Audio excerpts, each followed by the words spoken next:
പട്ടാമ്പി കൊടലൂരിൽ 64-കാരനെ കൊലപ്പെടുത്തിയ കേസിലെ പ്രതികളെ സംഭവ സ്ഥലത്തെത്തിച്ച് പോലീസ് തെളിവെടുപ്പ് നടത്തി. സമൂഹ മാധ്യമത്തിൽ പോസ്റ്റിട്ടതുമായി ബന്ധപ്പെട്ട തർക്കമായിരുന്നു കൊലപാതകത്തിലേക്ക് നയിച്ചത്.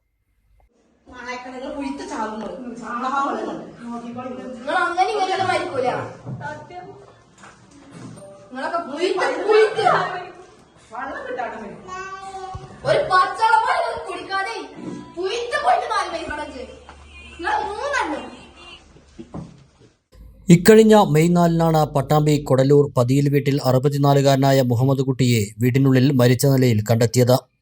വിദേശത്തുള്ള ഇളയ മകന്റെ വീട്ടിലായിരുന്നു സംഭവം.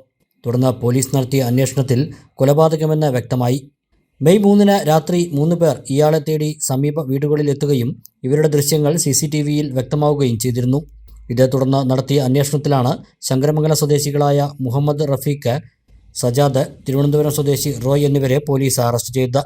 സമൂഹമാധ്യമത്തിൽ പോസ്റ്റ് ഇട്ടതുമായി ബന്ധപ്പെട്ട തർക്കമാണ് കൊലപാതകത്തിലേക്ക് നയിച്ചതെന്നാണ് പോലീസ് പറയുന്നത്. പ്രതികൾ കുറ്റം സമ്മതിക്കുകയും ചെയ്തു. റിമാൻഡിലായിരുന്ന പ്രതികളെ കൂടുതൽ തെളിവെടുപ്പിനായാണ് പോലീസ് കസ്റ്റഡിയിൽ വാങ്ങിയത്.